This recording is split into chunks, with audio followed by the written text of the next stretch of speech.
I never thought I'd see my dad again, not after years of distance and resentment. Yet, on my daughter Isla's 8th birthday, there he was, standing at my door with a long, oddly wrapped package. I froze, uncertain how to react. For as long as I could remember, he had favored my siblings, showering their kids with gifts and attention. I was always the afterthought, the one he brushed aside. Still, a small part of me hoped he came with a genuine present for Isla, perhaps an attempt to make amends. I invited him in, my smile more polite than warm. Family and friends were gathered in my small backyard, where balloons dotted the fence, and a table was set up for cupcakes. Isla was opening her gifts near a colorful banner that spelled out her name. Dad placed his package on the table. It was wrapped in old newspaper, unlike the festive paper on every other gift. He barely greeted Isla, barely acknowledged my guests, and just hovered with that smug look I remembered too well. I found myself holding my breath when it was time for her to open the gift. She tore away the paper, revealing a thin stick, gnarled and ugly. I blinked, hoping there was more. But Dad just smirked and said, "That's good enough. I save my expensive gifts for the grandkids who appreciate me." The yard fell silent. Isla stared, not knowing what to say. A knot of fury coiled in my stomach. I grabbed the stick, dropped it to the ground, and told him to leave. Dad sputtered, calling me disrespectful, but I'd had enough. Before everyone, I demanded he go. He left in a huff, cursing me under his breath. That should have been the end of it, but the following day, my phone blew up with texts from relatives. Dad was telling anyone who would listen that I'd humiliated him over a misunderstanding. My older sister, Andrea, took his side, saying I should have handled it differently. Memories of his lifelong favoritism flooded my mind, fueling my anger. I refused to let him get away with belittling my daughter. If he thought he could waltz back into my life, insult me, and play victim afterward, he was mistaken. A few days later, I learned that Dad had gotten involved in a small appliance flipping business. He and some partners were refurbishing old washers and fridges in a rented garage. This was supposed to be his ticket to a steady income. He never was one for honest work, usually leeching off others. Now it looked like he'd found another group to dupe. I saw an opening to teach him a lesson he'd never forget. I visited the garage under the guise of needing a cheap washer. Dad was there, looking surprised to see me. I pretended to be apologetic about the birthday fiasco, hoping to glean information. He took the bait, bragging that he was the best salesman in the group. I chatted with his partners, Marco, who seemed friendly, Reggie, quiet but observant, and Carol, who handled finances. I learned Dad hadn't invested money. He was just talking up refurbished items, skimming credit for their hard work. Still, they trusted him to bring in customers. Typical. Over a few visits, I noticed tensions brewing. Some customers complained about shoddy repairs. Dad would promise refunds, leaving the others to foot the bill. He assured me I'd get a fantastic deal, but never delivered. At one point, he even claimed I'd paid for a fridge that he hadn't yet provided. I realized he was spinning lies, possibly pocketing money, or at least pretending to. I decided to expose him. One afternoon, Dad asked me to drop by so I could vouch for a sale he said he'd made to me. It turned out his partners were demanding answers. They were losing track of funds, and Dad insisted I had paid in full for an appliance. When I arrived, I told them the truth. I had paid nothing, and I had no working fridge from them. Dad tried to backpedal, but Carol and Reggie pulled out their records showing the discrepancy. Dad had claimed money that never existed. An explosive argument followed. Marco tore into him, accusing him of lying and mooching. Dad, cornered, resorted to hurling insults, saying they were incompetent. They kicked him out on the spot. By the end of that day, Dad was out of the business, effectively losing his only steady income. He sent me raging voicemails, blaming me for destroying his new venture. I ignored him, satisfied he'd learned messing with me had consequences. Andrea was furious when she heard. She defended Dad, claiming I should have handled it privately. I retorted that I'd done nothing but speak the truth. She got quiet, probably realizing she'd have to lend him money if she wanted to help him. My siblings had always excused his behavior, yet they never wanted the burden of supporting him once things went sour. Now they complained that I'd gone too far, but I felt no remorse. My daughter deserved better than a grandfather who disrespected her while lavishing gifts on his favorite grandkids. A few days passed. Then Dad started showing up near my home, lurking by the fence or the corner store, glaring at me. I felt uneasy, but I refused to cower. I kept my phone on me, let neighbors know I had a family issue, and stayed alert. One evening, he confronted me outside a supermarket, demanding I fix what I'd done. He threatened to go to court, claiming defamation. I laughed, told him to bring it on, and walked away. Nobody was going to believe his sob story now. Isla asked about her grandfather, wanting to know why he was so mad. I tried to keep it simple. He was angry at me, not her, and that none of it was her fault. She nodded, though I saw a flicker of sadness in her eyes. I hated that she had to deal with this drama. Part of me felt a pang of guilt for dragging it out, but I reminded myself that Dad instigated everything by humiliating her at her own birthday. I was just putting a stop to his toxic behavior. One Saturday, I found Dad standing in my driveway. He sneered when he saw me come outside. I told him to leave, or I'd call the police. He refused, so I dialed, and 2 officers arrived. Dad caused a scene, ranting about his rights, but the cops escorted him away. They warned him not to come back, or he'd be arrested for trespassing. That incident finally spooked him enough to back off. Dad moved in with a cousin, or so I heard. Some relatives bombarded me with messages, urging me to reconcile and respect my father. But respect wasn't a free pass. He had dismissed me and my child for years. He gave her a stick to make a point, insulting both of us. If anything, I'd shown remarkable restraint by not flipping out sooner. Everyone who told me to forgive him had never been on the receiving end of his cruelty. So I let them talk while I shut my door on the entire mess. It was freeing to realize I no longer feared my father's wrath. Growing up, I tiptoed around him, worried about his approval. Now, with a child of my own, I saw how monstrous he'd become. I refused to subject Isla to a man who would degrade her to prove a twisted point about appreciation. That day he left with his ridiculous stick. He lost any claim to a grandfatherly role in her life. For a few weeks, I kept my guard up, expecting more stunts. Instead, I heard secondhand reports that Dad was furious I'd thrown him out and ruined his business deal.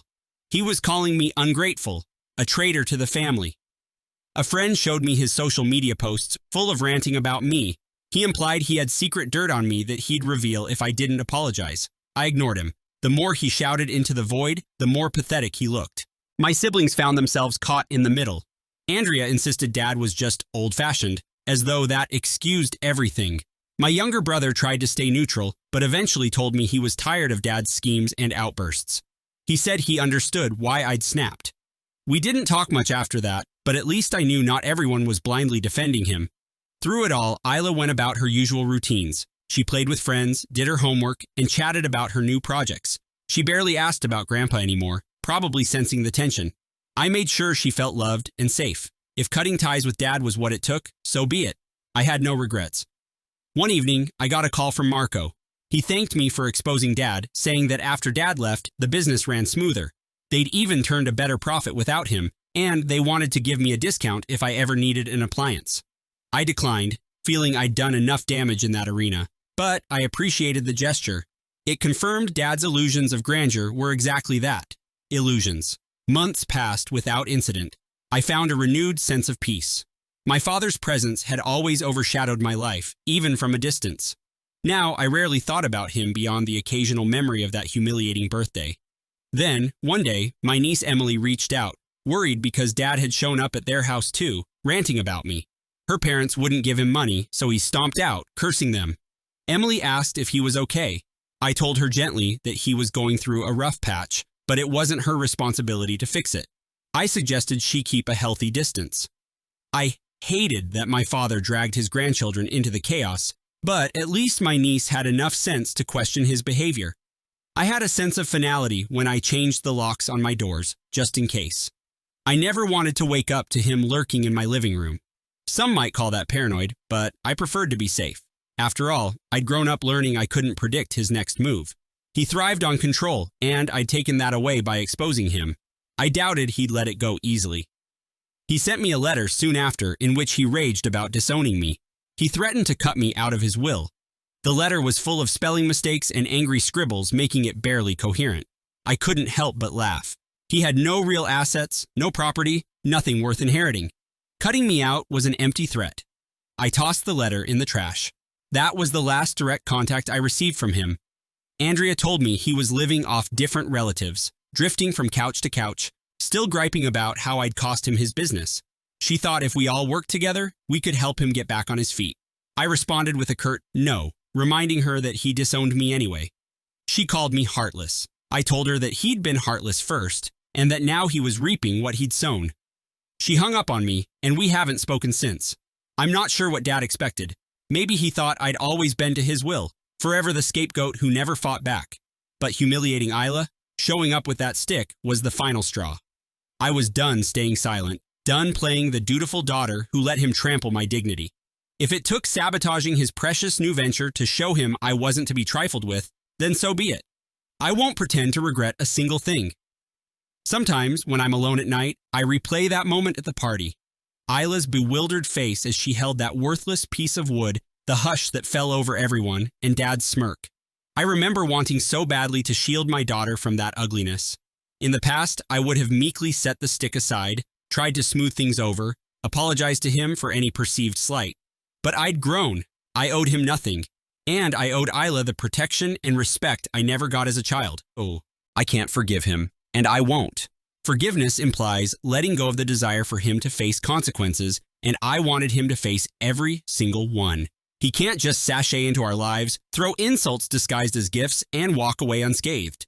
I didn't resort to physical harm or endless threats. I simply exposed the truth, using his own lies against him. That was enough to dismantle his plans. If he tries to retaliate, I'll do it again. I don't owe him kindness or second chances. It may sound cold, but I've found peace in that decision. Cutting him off isn't just an act of rage, it's self-preservation. I spent too many years twisted in knots over his approval. Now I've built a life that makes my daughter and me happy, free from his toxicity. He can keep the stories he spins about me. I have my truth. I stood my ground, defended my child, and ended an abusive cycle. Sometimes, people don't change unless they're forced to face real consequences. Dad faced them. He lost his job opportunity, his credibility among those partners, and any chance of playing the caring grandpa card for sympathy.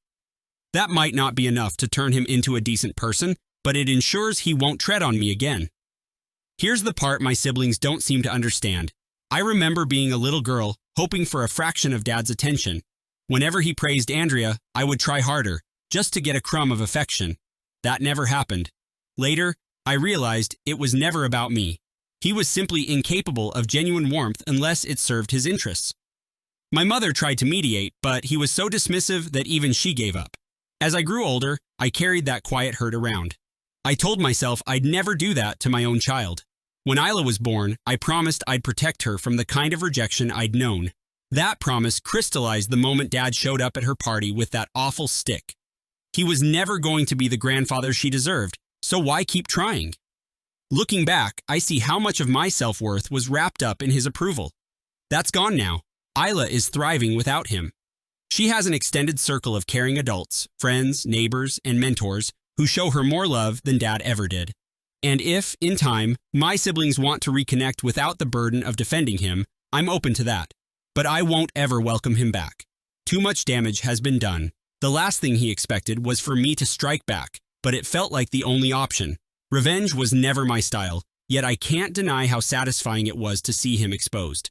All those years, I was the daughter he scorned, the one he could mock without repercussions. Now he knows I won't stand for it. If he's smart, he'll stay away. As far as I'm concerned, the day I kicked him out of Isla's party was the day I severed the last thread between us. He tried to re-enter my life on his own twisted terms, and I made sure he left empty-handed. For once, I wasn't the defeated child who yearned for a father's love. I was a mother who refused to let her child be disrespected. That's my story. I don't care if it sounds harsh. I've watched him undermine me for too long. It was time for a reality check, and I delivered one he won't forget.